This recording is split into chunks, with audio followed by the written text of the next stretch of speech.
Almoço premiado do Dia das Mães, programa Jefferson Lima. Venha participar de um almoço premiado que vai acontecer no dia 9 de maio, sábado, véspera do Dia das Mães, na churrascaria Boi de Ouro, da Augusto Montenegro. Mande sua mensagem para o WhatsApp 982 50 29 54 e diga o seguinte: quero participar do almoço premiado do Dia das Mães e o seu nome completo. O nome dos ganhadores aparecerão aqui na NBT e também no Instagram Jefferson Lima do Povo. Fique ligado em nossa programação e boa sorte! Almoço premiado do Dia das Mães, programa Jefferson Lima. Uma promoção da NBT, Canal 11, a sua TV.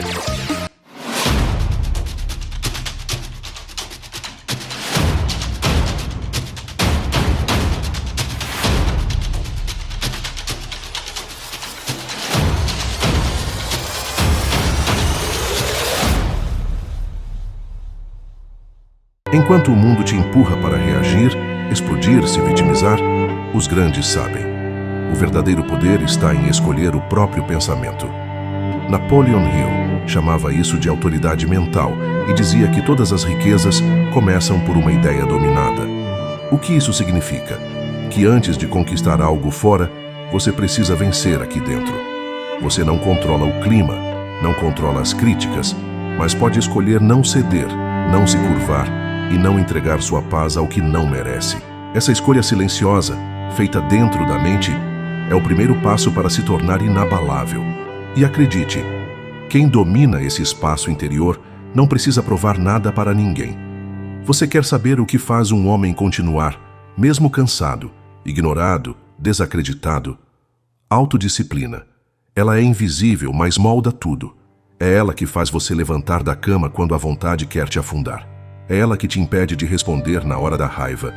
É ela que diz não para prazeres imediatos, porque enxerga o prêmio que ainda não chegou. Napoleon Hill foi claro. A autodisciplina é a ponte entre o pensamento e a realização. Você pode ter os melhores planos do mundo, pode ler todos os livros, pode assistir 1000 vídeos como esse, mas se não tiver disciplina para aplicar, nada acontece. Haja como se nada te afetasse? Sim, mas entenda. Isso não é fingimento, é um treino. É uma mente que foi condicionada, pouco a pouco, a responder com propósito, e não com impulso. E essa força silenciosa vale mais que qualquer motivação passageira. Vivemos num mundo barulhento. Todo mundo quer falar, responder, provar algo. Mas você quer ser forte de verdade? Aprenda a se calar. Napoleon Hill dizia que os homens mais bem-sucedidos que conheceu eram aqueles que falavam pouco e pensavam muito. Porque o silêncio é um campo de força. Ele te protege, ele te observa, ele te dá tempo de pensar antes de agir. Ser calmo não é ser fraco, é ser estratégico. Enquanto os tolos reagem, os sábios calculam. E quando agem, ninguém entende de onde veio tanta firmeza. Quer ser inabalável? Fique em silêncio quando o mundo quiser te provocar. Porque o verdadeiro poder é saber que você poderia explodir. Mas escolhe vencer. Você acha que é forte porque sente menos? Não. Força não é a ausência de emoção, é a capacidade de escolher o que fazer com ela. Napoleon Hill ensinava que o maior inimigo do sucesso é a mente indisciplinada, dominada por impulsos. A raiva te faz agir rápido. A ansiedade te faz desistir antes da hora. A carência te faz aceitar o que não merece. Mas o autocontrole te faz livre. Quando você entende isso, você para de justificar seus comportamentos com frases como: "Ah, eu sou assim mesmo, foi mais forte do que eu." Nada é mais forte do que uma mente decidida. Nada. Não reaja. Escolha. Não exploda. Observe. Não deixe que suas emoções decidam por você. Porque quem age apenas quando está de bom humor nunca vai longe. O sucesso exige consistência.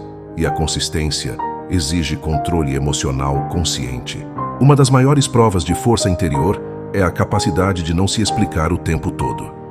Você não precisa justificar cada escolha, cada passo, cada silêncio.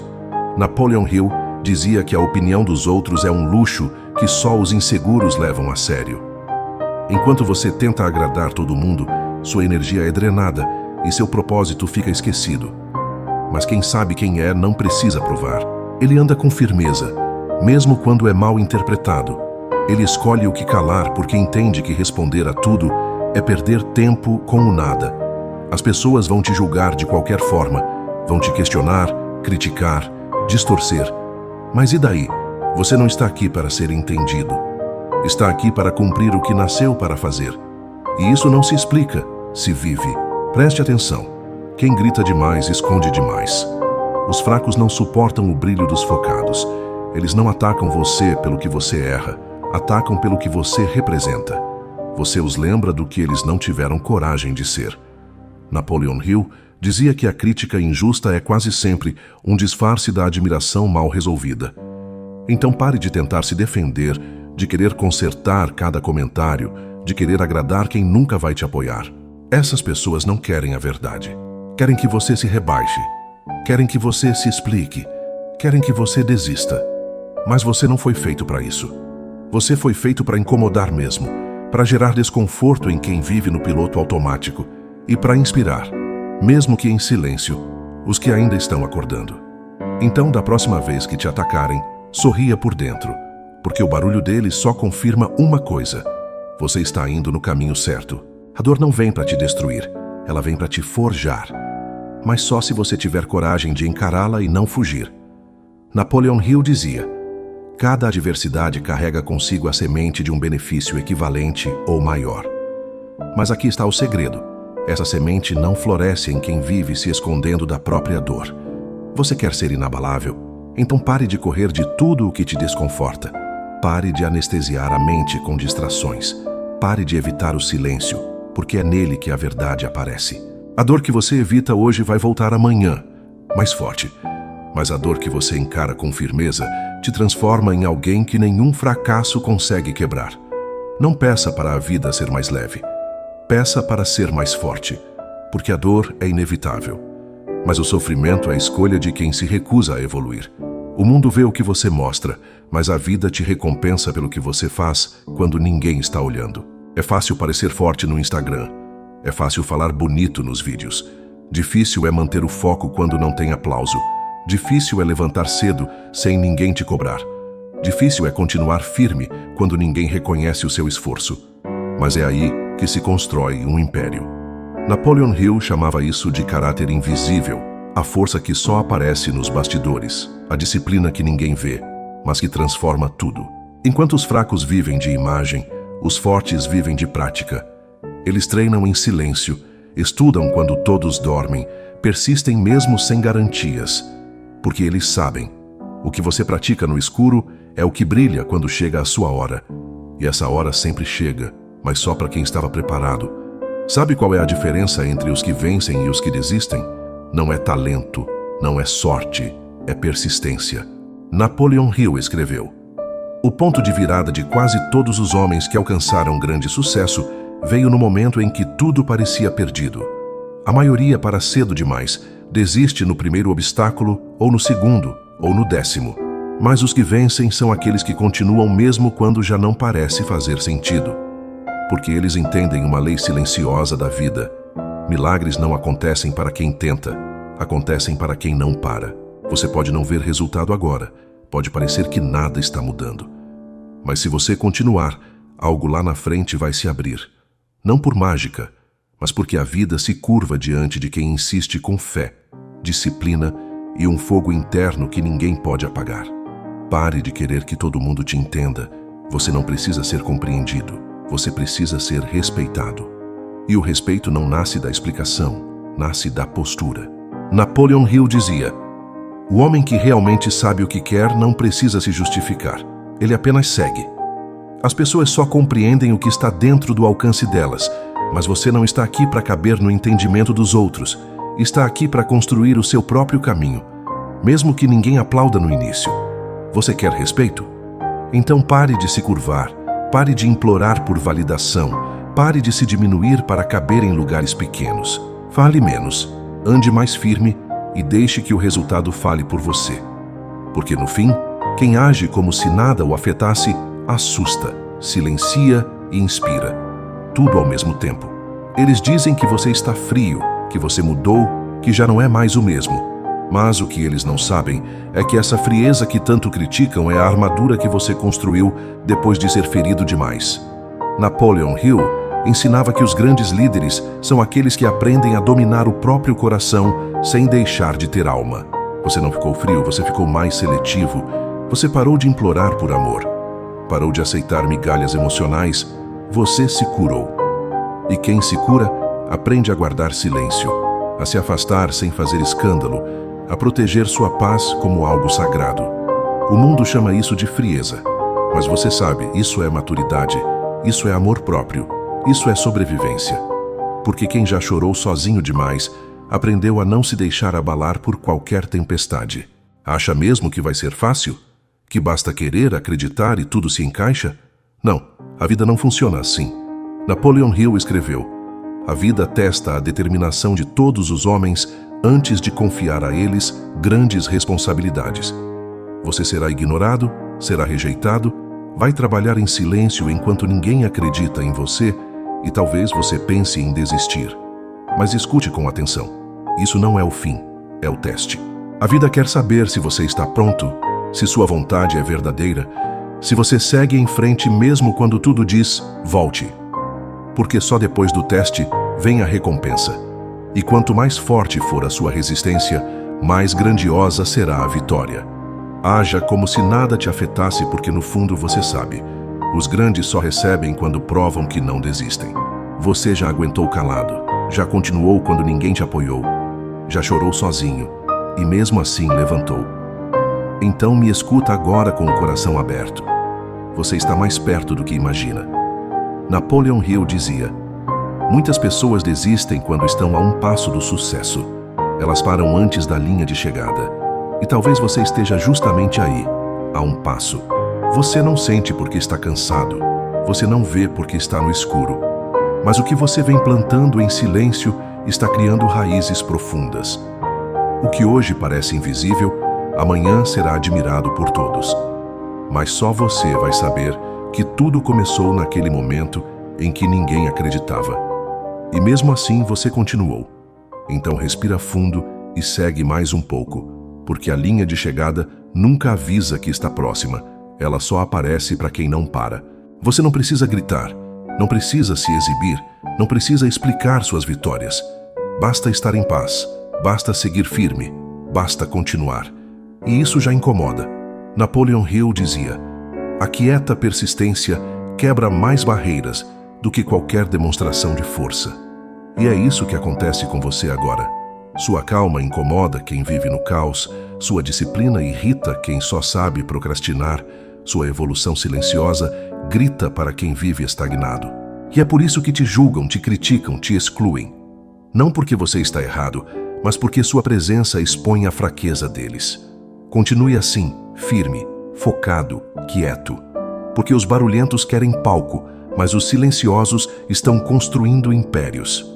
O mundo pertence a quem não se desespera, a quem observa antes de agir, a quem, mesmo com sangue quente, responde com frieza e clareza. Napoleon Hill dizia: o homem que domina seus impulsos, inevitavelmente domina o ambiente ao seu redor. E isso não é exagero, porque em um mundo onde todos reagem, quem pensa antes de agir se destaca. A maioria explode, reclama, se sabota por um momento de raiva ou carência. Mas você aprendeu a respirar fundo, a pausar antes de falar, a agir com propósito e não com impulso. Isso te torna raro, te torna respeitado, te torna temido. Porque o verdadeiro poder não é fazer barulho, é conseguir permanecer centrado, enquanto o mundo desaba em volta. Se você domina o seu interior, o exterior já está ganho. Às vezes parece que você está sozinho, que só você escolheu o caminho difícil, o caminho da disciplina, do autocontrole, do silêncio. Mas escute com atenção. Você não está sozinho. Você faz parte de uma minoria invisível que acorda cedo sem ninguém ver, que luta por um propósito sem aplausos, que carrega cicatrizes caladas e ainda assim segue firme. Napoleon Hill sabia disso. Ele escreveu para os que pensam diferente, para os que recusam o caminho fácil. E você é um deles. Enquanto muitos desistem na primeira queda, você continua. Enquanto muitos gritam, você age em silêncio. Essa é a marca dos fortes. Eles não precisam ser vistos o tempo todo, porque sabem que o verdadeiro reconhecimento vem quando o mundo já não pode mais ignorá-los. Você está nesse caminho e existem muitos outros como você, em silêncio, crescendo. Chega um momento em que nada mais importa tanto quanto a sua missão. Você começa a perder o interesse por conversas vazias, por distrações, por opiniões, porque agora você está obcecado. E não, isso não é exagero. É exatamente esse estado mental que cria lendas. Napoleon Hill chamava isso de propósito definido, um fogo interno tão forte que consome o medo, a preguiça, a dúvida, tudo. Você começa a viver em outro ritmo. Enquanto os outros relaxam, você ajusta a rota. Enquanto eles reclamam, você executa. Você não está mais interessado em parecer, você quer realizar. E o que era sacrifício vira estilo de vida. O que era difícil vira natural. Porque agora, o foco não é mais esforço, é parte de quem você se tornou. E quando isso acontece, nada mais te distrai, nada mais te para. Você já caiu, já pensou em parar, já chorou em silêncio, enquanto o mundo seguia como se nada estivesse acontecendo.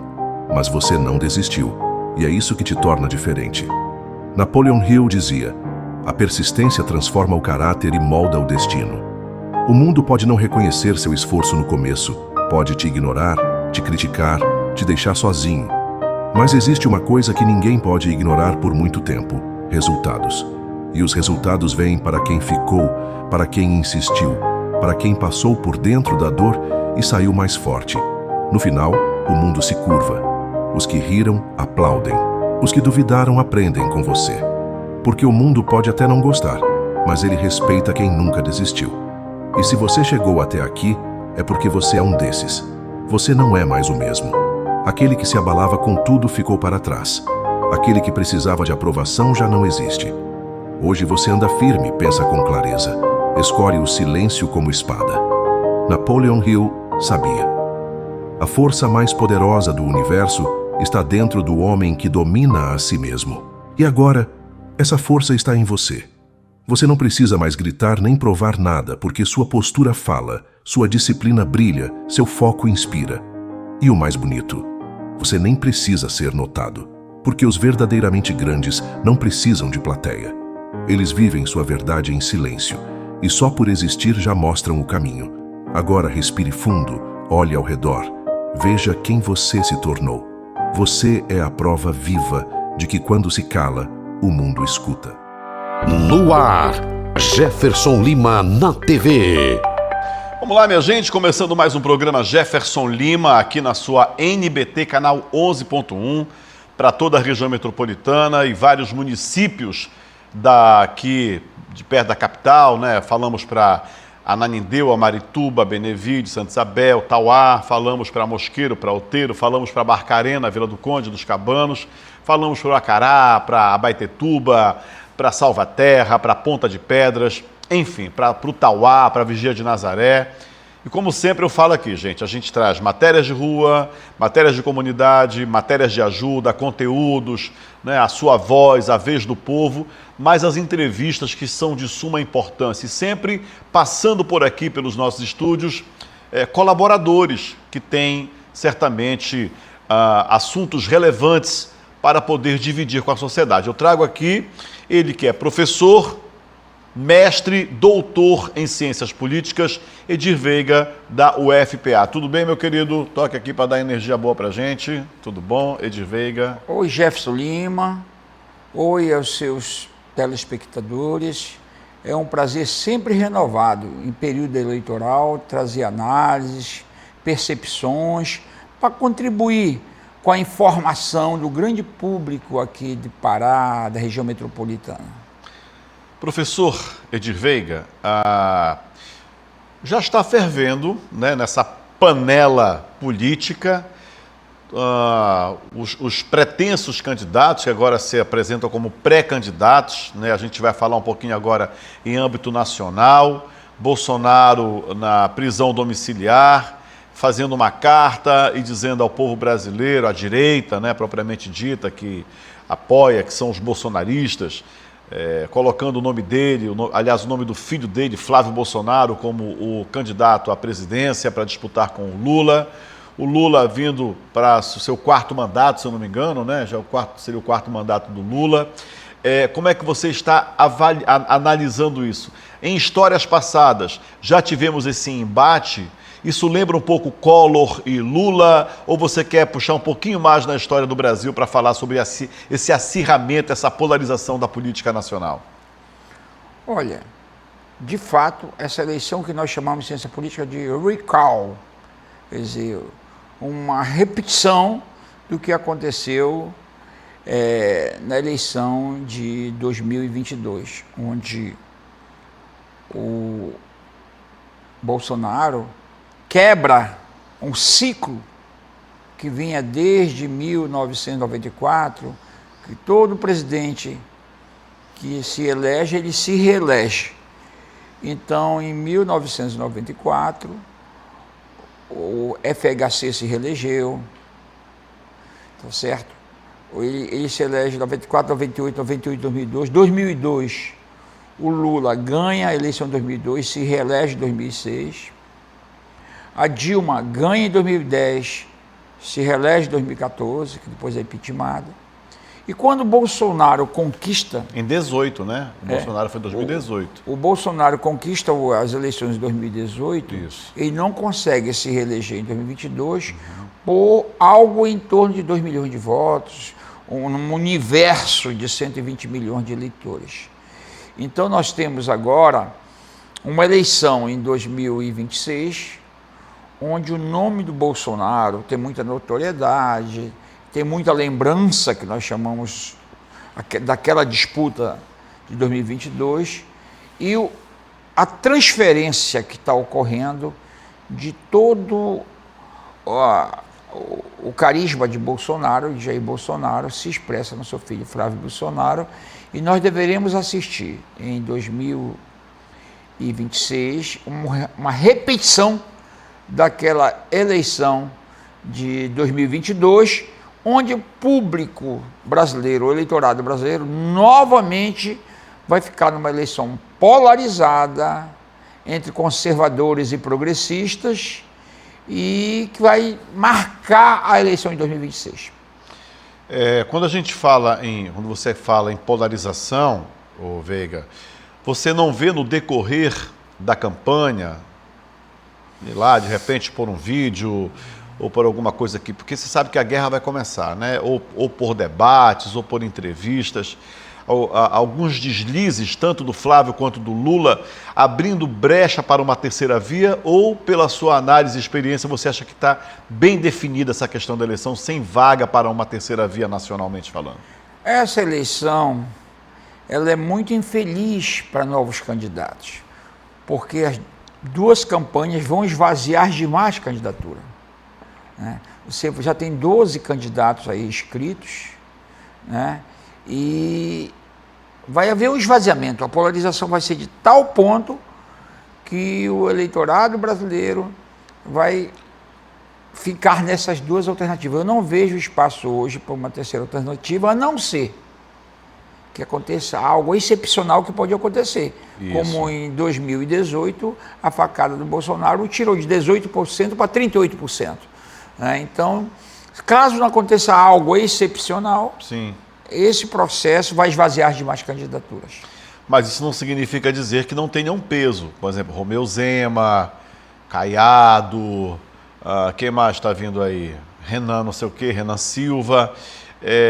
Esses candidatos, ou provavelmente o Ciro Gomes possa vir, não sei se vai querer abandonar a candidatura ao governo do Ceará, mas você acha que uma terceira via pode acontecer no efeito Edmilson Rodrigues, por exemplo, na época em que a dona Elcione e o Ramiro Bentes vinham bem e começou uma briga na televisão, e isso fez com que a população se afastasse da briga e puxasse um candidato que vinha lá embaixo, como o Edmilson Rodrigues, ou Veiga? Só para a gente dar uma apimentada aí. A eleição que nós tivemos de 96, esse fato, é porque a campanha foi de muito baixo nível.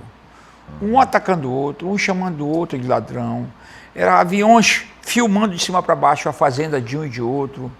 Né? Nessa eleição, eu creio que a candidatura, por exemplo, a candidatura presidencial do Lula, ele vai prestar conta de 4 anos. E se o Bolsonaro cair no erro de ficar apenas atacando, ele poderá perder muitos votos daquele eleitor de centro, aquele eleitor que não gosta de se envolver em baixaria eleitoral, né? E como eu acredito que o governo Bolsonaro, aliás, a candidatura Bolsonaro vai tentar fazer uma avaliação de forma política, mostrando aspectos negativos do governo Lula, eu não creio que cairá para a baixaria. Será uma eleição bem disputada nos debates, né? Vai ser uma eleição bem disputada na televisão, no palanque eletrônico.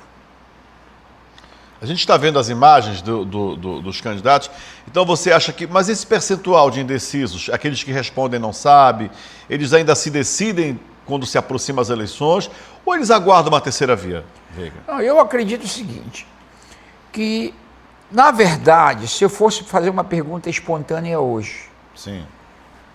qual é o seu candidato à presidência? Nós iríamos encontrar ainda 60% do eleitorado que não está pensando em eleição.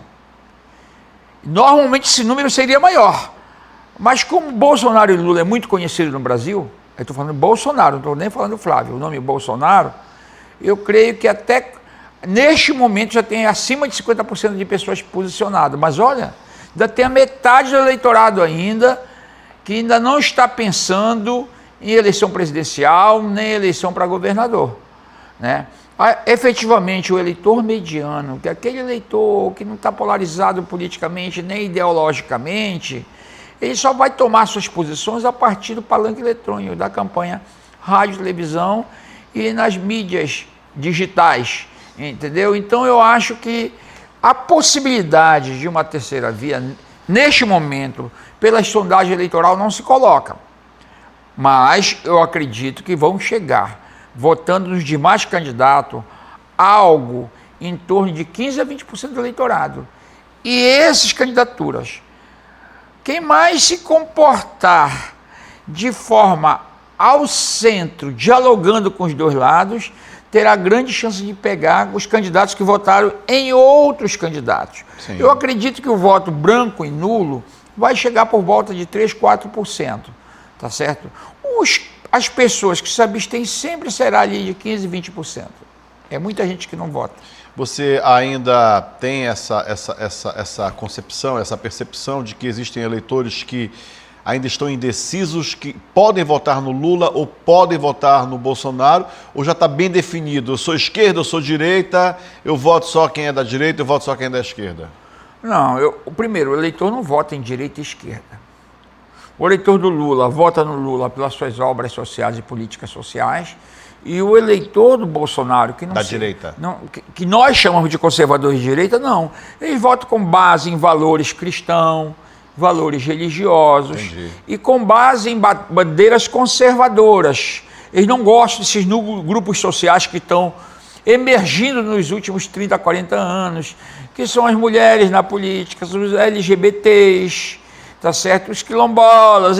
Esse pessoal, eles têm certa reserva com essas cotas de minorias e também não gosta, ele quer distribuição de renda, mas não vota em nada que seja de esquerda, porque durante os governo Vargas e durante o governo dos militares formou-se uma extensa base que não gosta de comunismo nem de socialismo no Brasil, né? Então esta base que o Bolsonaro ele está surfando, só aquele voto conservador, aqueles eleitores acima de 60 anos, 50 anos, que são conservadores, tá certo?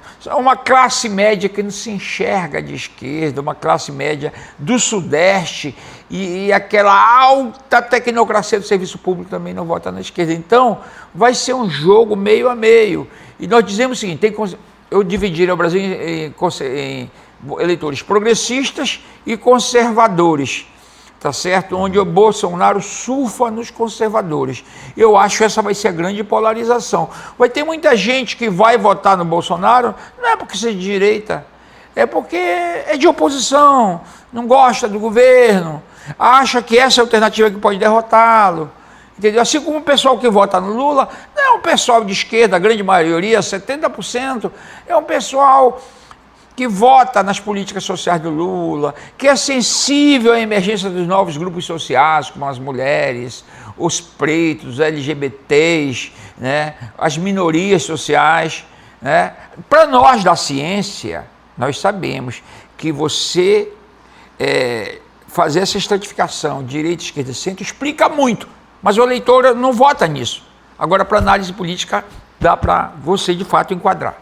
Ok, então você quer dizer que cada detalhe vai contar, a questão da presença do candidato à presidência da República nos 4 cantos do território nacional vai ser muito importante, no Nordeste, no Sudeste, no Centro-Oeste, no Sul, no Norte, tudo isso vai contar, Veiga? É fundamental que o candidato esteja em todos os estados do Brasil, as principais cidades. Porque o candidato que está competindo, que é competitivo, e deixa de ir num estado ou numa cidade com mais de 1 milhão de habitantes, a oposição bate firme dizendo que aquele candidato não se preocupou, não acha importante ir naquele estado ou naquela cidade. Então, a correria vai ser grande, nós teremos os 2 candidatos, todos os grandes candidatos, mas principalmente os 2 principais candidatos indo em todos os estados, nas grandes cidades. Vai ser uma eleição muito competitiva, vai ser uma eleição de rua, né? Vai ser uma eleição que as redes sociais vão estar o tempo todo discutindo isso nos próximos 5, 6 meses. Vai pesar muito isso, né? Vai. A estratégia dos marqueteiros, né, o Veiga, com relação à questão Brasil, né? Porque a gente vai perceber que o Lula vai bater na ideia de que o Flávio Bolsonaro não conhece o Brasil, né? E que ele tem experiência disso. E o Flávio Bolsonaro vai tentar bater na questão da corrupção. Você não concorda com isso? Concordo, mas o Lula, um dos eixos do Lula vai ser a questão internacional. O fato do Eduardo Bolsonaro estar nos Estados Unidos, articulando grandes punições do governo americano ao Brasil, isso vai ser muito usado, tá certo? Assim como também o Flávio Bolsonaro vai trabalhar fortemente a questão de ser um governo estatista, um governo que não oferece mais condições do crescimento do setor privado, ou seja, vai ser um embate muito bom, vai ser um embate, eu acredito, programático, ideológico, político, e se dizer a verdade, olha, uma eleição não é um jogo de comadres. Ela sendo em alto nível de respeito, a população quer saber os podres de cada um, desde que seja comprovado com dados. Fake news não prosperará. Fake news prosperou em 2018, né? Porque ainda estava no início e muita gente não sabia. Agora já tem a onda do IA, né? Essa questão de inteligência artificial, enfim. Agora vamos descer um pouco para cá, né? Como é que está o tabuleiro, o cenário olhado por Vossa Excelência, que já é doutor em ciências políticas? Como é que você está avaliando as eleições para o governo do estado do Pará? Haja visto que Helder Barbalho não é mais candidato à reeleição, né? Está vindo para o Senado, inclusive já não é mais nem governador, passou para a Hanna. Como é que você está avaliando isso aí? Olha, eu estou me baseando em todas as pesquisas. Nós temos pesquisa da Quest, nós temos pesquisa da Paraná, temos pesquisa da Atlas Intel, nós temos Big pesquisa... Data, né? Big Data. Big Data, nós temos pesquisas regionais. Todas as pesquisas apontam para uma grande polarização do candidato do governo com o candidato da oposição. É engraçado te dizer, o Jefferson, antes de entrar mais basicamente aqui, Sim. O Pará é a terra da disputa polarizada. Na República Velha era Lauro Sodré e Antônio Lemos, lauristas e lemistas. Na época do Getúlio Vargas, era Getúlio Vargas contra a coligação democrática paraense, que pegava da direita à esquerda, num bloco contra o Barata. Chega na época do governo militar, a polarização é Alacide e Jarbas. Tá certo? Chega na redemocratização, a polarização é Barbalhos, que é o MDB, contra os tucanos do PSDB. Foi o Zé Carneiro, durou 20 anos. Foi. Que disputou com Foi. Representando os militares. Tá certo?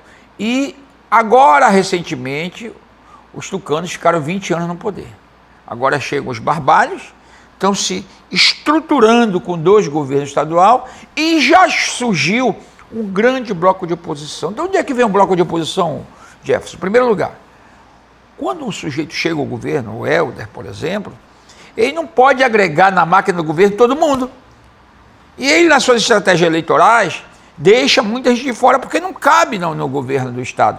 Esse pessoal insatisfeito, fica com raiva, já se colocam contra o governo.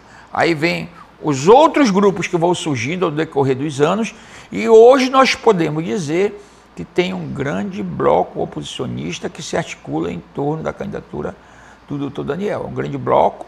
Então você tem a Hanna representando o governo do Estado, né, que vão usar toda a máquina, todas as duas candidaturas têm máquinas, mas você tem a candidatura do governo do Estado tentando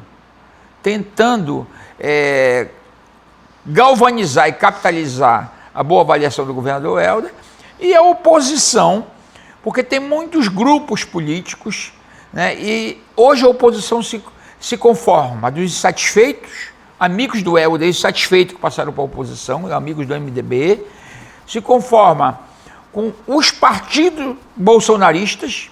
Eu acho que no Paraná nós temos dois partidos bolsonaristas, que é o PL e o Podemos, né? E temos os grandes eleitores, que é o agro. Né? Quem ganhar o agro vai chegar com muito poder de voto. Então, as pesquisas me indicam que a eleição está polarizada, né? As pesquisas que nós estamos fazendo hoje. E que promete assim acontecer. Não, agora pode ter fatos que a gente não sabe que pode acontecer, excepcionais que pode alterar isso, mas por enquanto a eleição chega polarizada e vai ser muito disputa de situação e oposição. O que a gente está percebendo também, Veiga, já é um posicionamento, como você falou, de quem é Daniel e de quem é a continuidade do Helder através da Hanna. Já visto que a gente já viu, por exemplo, denúncias contra o governo, isso não afetou o Helder de forma alguma. Vimos denúncias contra o Daniel, inclusive com matérias até no Fantástico, né, e que a gente percebeu que não alterou o sentimento dessas pessoas de continuarem votando no Daniel. Isso seria uma fenomenologia, tanto do Helder como do Daniel, de manter esses fiéis eleitores, independentemente do que aconteça de denúncia, ou você acha que se vier alguma coisa muito assim estrondosa, que venha a ocasionar até possível prisão preventiva, ocasione esse tipo de mudança de sentimento por cada candidato? Olha, é bom que se diga que os dois candidaturas tiveram grandes assessorias de marketing, tá certo? Que conseguiram neutralizar. O Daniel, por exemplo, trabalhou o marketing de ser perseguido, né? O Helder conseguiu arquivar o processo dele. Entendi. Né? E que nós podemos dizer o seguinte, a informação mais relevante: a variável corrupção não interfere na decisão do eleitor. Por que não está interferindo? Porque na opinião do eleitor mediano, do eleitor comum, todos os políticos de alguma forma se envolvem com captura de dinheiro público, com problemas de licitação, isso já é comum. Então, se eles forem usar o critério de honestidade e ética, aí não votam nenhum. Então, eles deixam de lado esse critério e vão avaliar outras variáveis fundamentais para decidir o seu voto. O que é que beneficia o Daniel? O fato dos barbários estão controlando o Estado, estão controlando a capital, e tem muita gente de fora do governo e querem chegar ao poder. O que é que beneficia a Hanna? Uma excelente avaliação do Helder, um governo de muitas realizações, ninguém pode negar, coincidiu com a COP30 que ele fez um investimento bilionário na cidade. Então os dois têm muitas vantagens. E o diferencial disso aí vai ser a capacidade do Helder levar o seu programa, explicar o que ele fez, e a Hanna tem que demonstrar autonomia nos debates, desenvoltura, mostrar que ela é governadora, mostrar que ela não vai ser marionete do Helder, porque se pegar o discurso que ela não vai governar, que ela vai ser marionete, aí o jogo pode ficar complicado. A Hanna vai ter que mostrar grande capacidade de debate, domínio de todos os temas da campanha, fazer discurso com qualidade e mostrar que ela vai governar. O que você falou é muito importante. As pessoas falam muito assim, mas é o Helder. Mas ela está lá porque o Helder colocou. Ela quem vai mandar no governo continua sendo o Helder. Então você acha que como é que ela vai conseguir desvencilhar a imagem dela, já que ela veio nesse combo, até por osmose, com o governo Helder Barbalho? Olha, a Hanna tem vantagem e desvantagem. A desvantagem é que ela é uma candidatura de continuidade, né?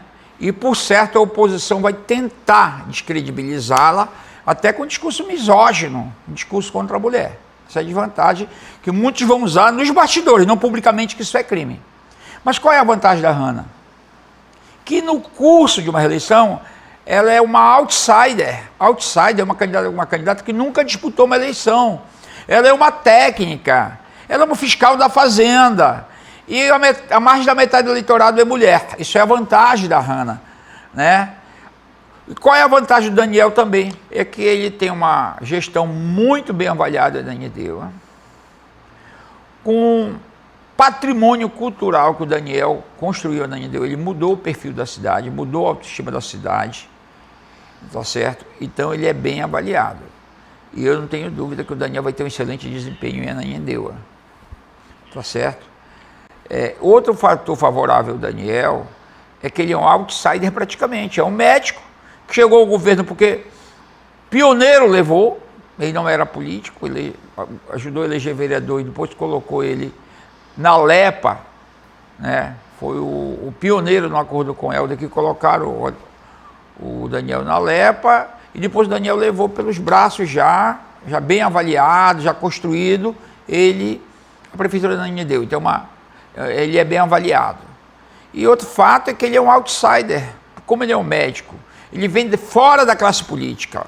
Ele não tem uma militância, ele não foi sindicalista, ele não militou em nenhuma causa social, ele não vem da trajetória política, ele é um outsider, ele é uma novidade na política paraense, isso aí conta. Qual é o aspecto negativo do Daniel?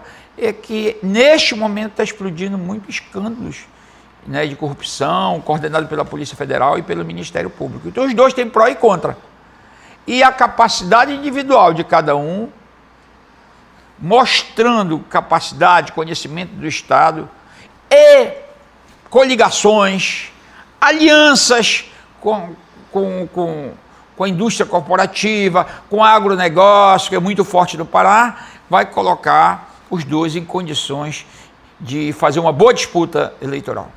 Olha, estamos aqui com o professor Edir Veiga, com uma vasta estrada de conhecimento político, vem fazendo as análises, e como sempre tivemos esse acirramento, né, o Veiga? Tivemos aí o acirramento da época do Dulciomar com Edmilson, né, na época que eles encontravam alguma coisinha, por exemplo, Dulciomar, falso médico, papapá, e até certo momento aquele diploma, né, que o Edmilson mostrava de falso médico colava para uma rejeição do Dulciomar.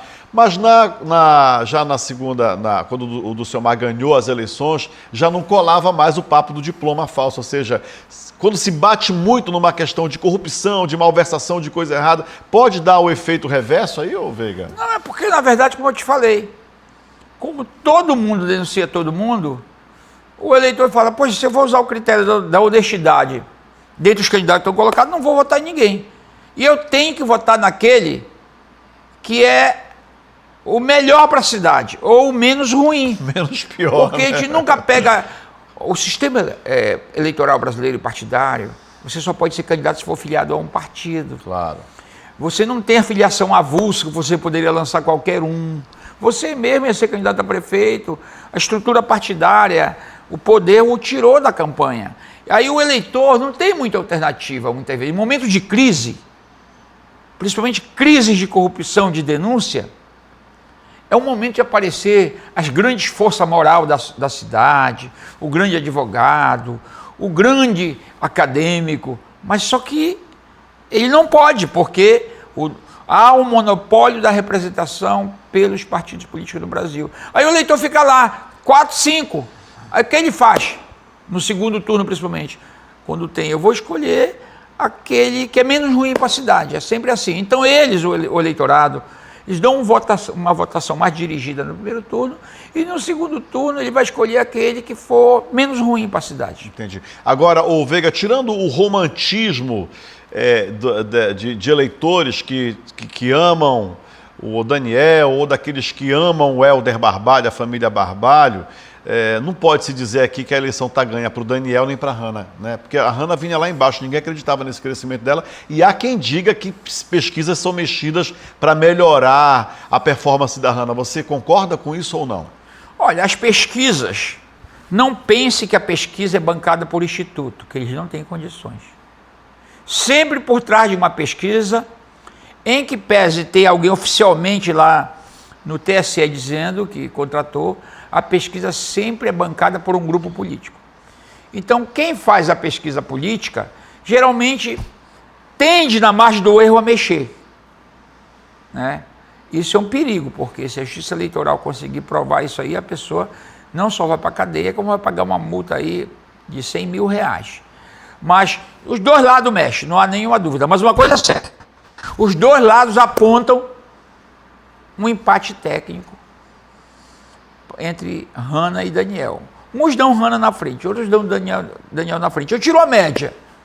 Eu diria que, de fato, a diferença entre os dois não ultrapassa 5%. Portanto, é uma eleição que está se colocando, mas eu digo mais. 2/3 do eleitorado paraense está no interior. E no interior, o Pará tem 2 milhões de famílias. 900 mil recebe Bolsa Família. E outros vivem de políticas sociais compensatórias. Então, no Pará, numa eleição para governo do estado ou para prefeito, a máquina pesa muito. Quem tiver mais máquina traz mais votos do interior. Entendeu? O marketing é muito forte nos centros urbanos, que define o voto, como Metropolitana de Belém, a região de Marabá, a região de Santarém, a região de Altamira. Mas onde está o interior?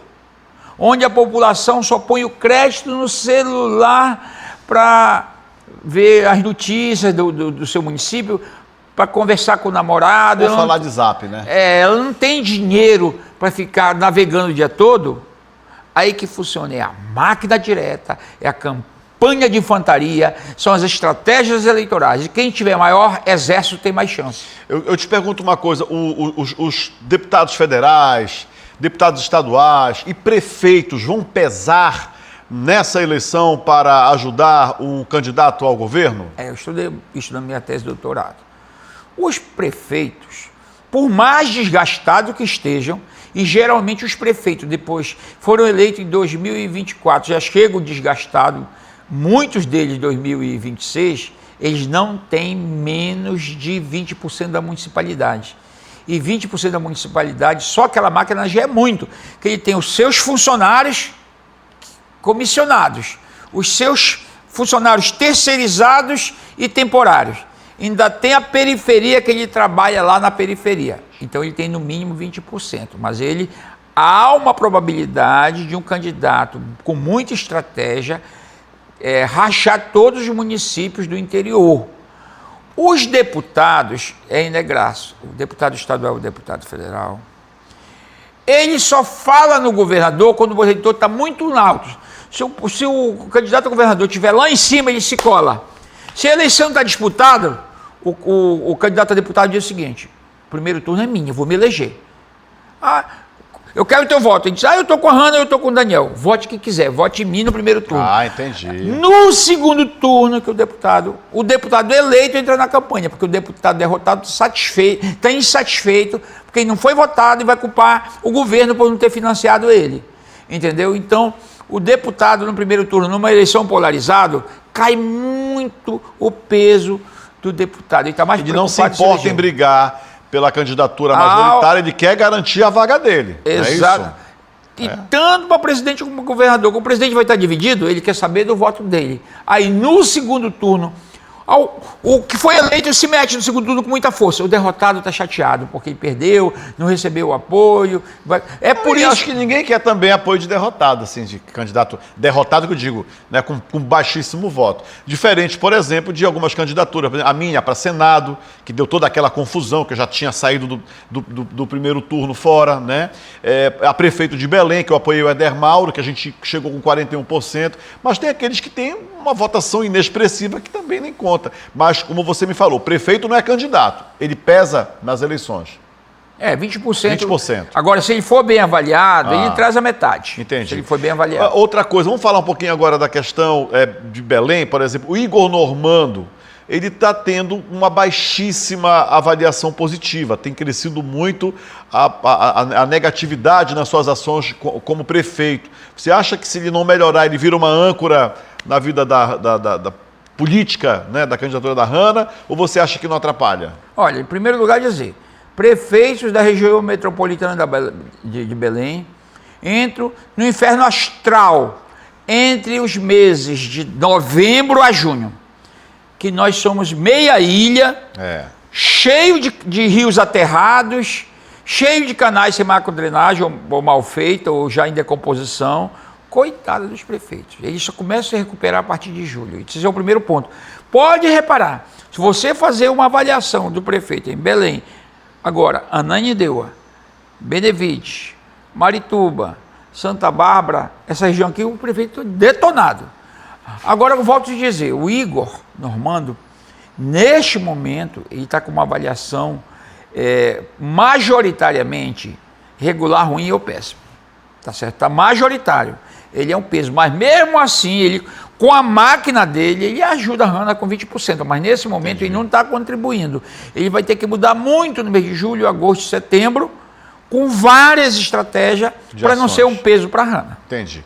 Agora vamos falar de Mário Couto. Estava no PL, se lançou no PL, não engrenou, depois foi pro Novo, aí vai daqui, vai de lá, daqui a pouco rola uma briga dele do Novo, ele pega, já consegue, não sei se de forma, não sei qual, da documentação dele lá, retroativa, conseguiram colocar ele no DC, Democracia Cristã.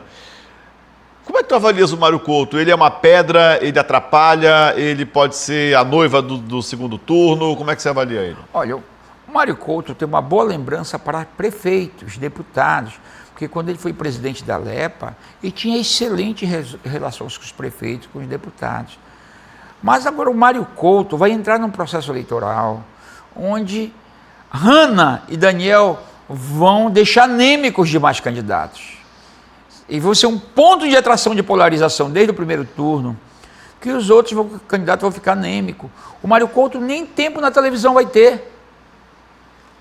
Teria que ter muito dinheiro para trabalhar nas periferias e no interior para ser competitivo.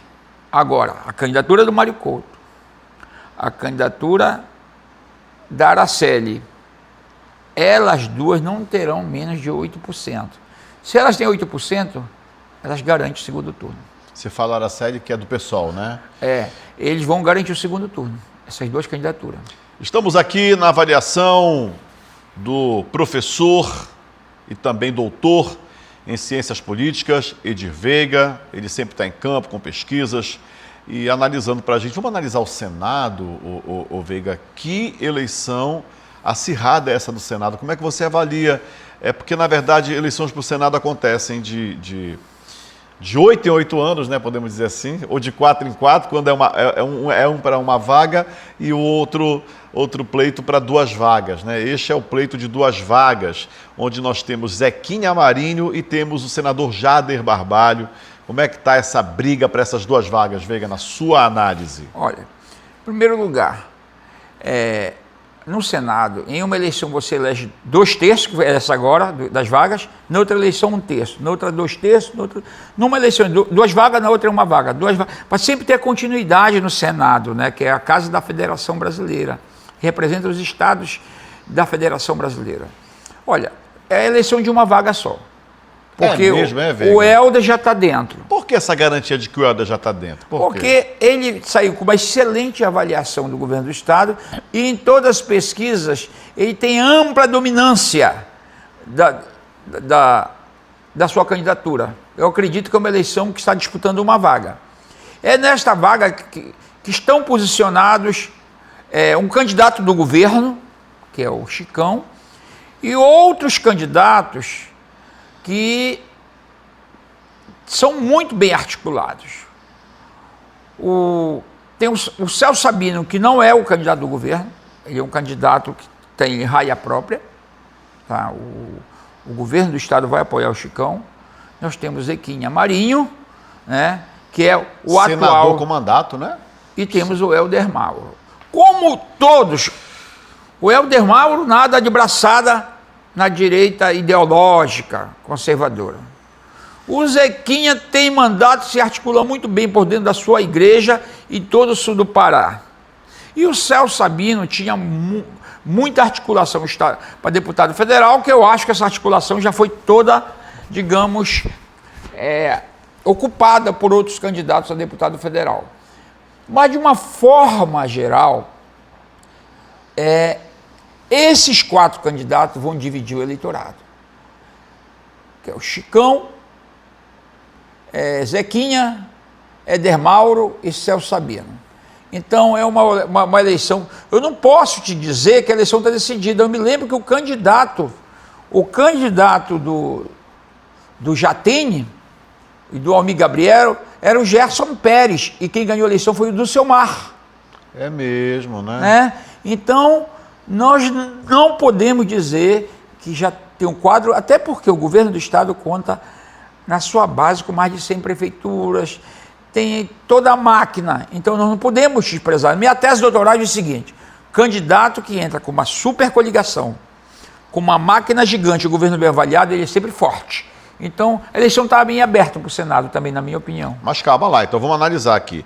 Você acha que o Helder, pela estrutura, pelo MDB, pelo Jader Barbalho, pelo peso, né, da máquina do governo do Estado, garantiria esta vaga? Sobrando uma vaga, o pessoal fala, mas essa segunda vaga é da direita, é do Helder Mauro, que vem garantindo bem aí. Como é que fica Zequinha e como é que fica o Celso Sabino nessa configuração? Vai ser voto a voto, Veiga? Como é que é isso? Vai ser muito... Celso Sabino, Zequinha, Marinho e Helder Mauro são da direita, tá? O Celso Sabino foi até agora para o PDT. Não esqueçamos... Não, mas o Celso Sabino, o PDT, já... O Celso está com o Helder, né? Não, escuta, mas no ponto de vista ideológico, ele é da direita. Ele era o presidente da Comissão de Orçamento do governo Bolsonaro. Sim. O Celso sempre foi de direita. Ele está agora aliançado com Lula e está no PDT, tudo bem, mas se for perguntar se tem alguém da esquerda ideológica que vota do Celso Sabino, não vota. Então, Celso Sabino, Helder Mauro e Zequinha estão na mesma faixa ideológica. Então, na minha opinião, eles vão dividir esse patamar aí. Como é que eu vejo o Chicão? É um Chicão de centro-direita, mas ele congrega da direita à esquerda. Por isso que ele tem chance. Então, eu diria que a vaga para o Senado está em aberto. Olha, gente, e tem gente que fala assim, o Chicão vai recuar porque está morto, está lá embaixo, né? Você analisa desse jeito, que o Helder não consegue o feito de 2018, quando foi no combo Jader Barbalho e Zequinha Marinho, até então naquela eleição para o Senado? Pois o governo do Estado tem muita força. Olha agora a eleição de 2022. 4 meses de eleição, o Beto Faro é 4%, 5%. Então nós não podemos desprezar a máquina do Estado. Nós podemos dizer o seguinte: quem está bem na corrida para o Senado hoje, nas pesquisas, são os 3. Celso, o Zequinha e Helder Mauro. Você fala da segunda vaga, é isso? É da segunda vaga. A primeira vaga eu não considero. A primeira vaga já consideraria quase que definida. O Veiga, é uma eleição de risco, né? De pensar, porque tem gente que falou, o Helder Mauro não recua, teria uma vaga quase que garantida para federal, né? Com a entrada do Helder Mauro e do Celso Sabino, o Zequinha Marinho também chegaram a cogitar para ele vir a federal, mas ele também não recua. É uma eleição de alto risco para esses candidatos ficarem sem mandato, hein, Veiga? Alto risco. De fato, é alto risco. Há uma corrida porque todo mundo acha que o candidato do governo não vai crescer. Eu não tenho essa avaliação. Eu acho... Olha, hoje, as pesquisas de hoje, a pesquisa é sempre o retrato daquele momento. 50% a 60% da população do Pará sequer está pensando em candidato ao governo ou ao Senado. Essas pesquisas saem porque você estimula, você apresenta no disco indutor o nome das pessoas e aquelas 2.000 pessoas, 1.200, escolhem. A massa de 5 milhões de eleitores, eles não estão pensando em eleição ainda. Então, está em aberto mesmo. E aí, quem tiver, já te disse, 2/3 do eleitorado paraense está no interior do estado. Então você fala que vai ser assim, votação muito pequena, né? Do segundo para o terceiro candidato. Então, na verdade, não dá para chegar aqui e dizer que o Éder Mauro está eleito, ou que o Zequinha Marinho está reeleito, ou que o Celso Sabino vai conseguir varar, ou que o Helder vai conseguir puxar o Chicão. Não, eu acho que exatamente isso. Não está definido e eu acho que os três vão chegar muito perto um do outro. Meu Deus. Vai ser um negócio muito interessante de eleição para o Senado. Só um vai entrar, né? É. No aspecto, a gente já está finalizando, Veiga, no aspecto geral, se tem alguma coisa que você queira falar aqui no programa, né? Aproveita esse espaço para poder complementar alguma coisa que nós não colocamos ainda aqui no programa. Dizer que sempre uma eleição você tem várias alternativas para se posicionar, né? E é fundamental que os meios de comunicação, como a NBT e outros meios, ofereçam ao eleitorado condições dele conhecer a vida de cada candidato.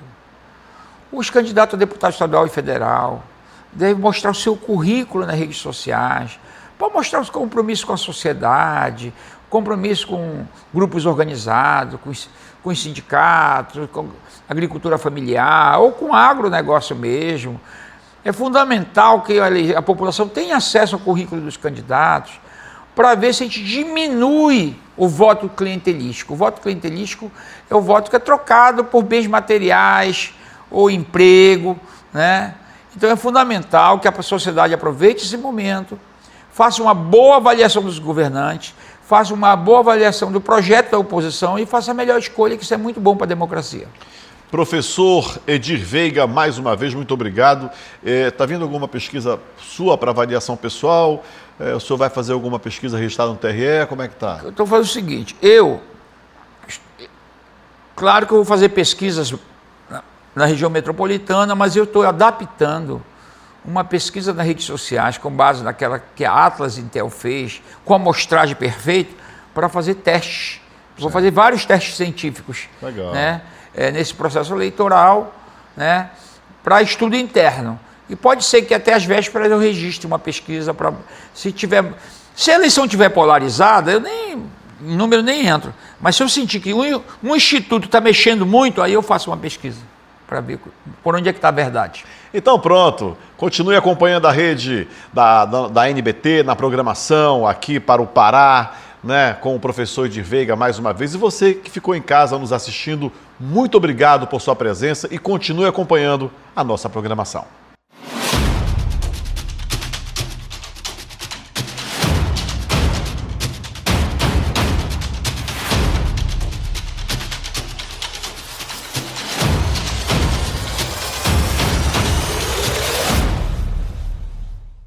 Almoço premiado do Dia das Mães, programa Jefferson Lima. Venha participar de um almoço premiado que vai acontecer no dia 9 de maio, sábado, véspera do Dia das Mães, na churrascaria Boi de Ouro, da Augusto Montenegro. Mande sua mensagem para o WhatsApp 982 50 29 54 e diga o seguinte: quero participar do almoço premiado do Dia das Mães e o seu nome completo.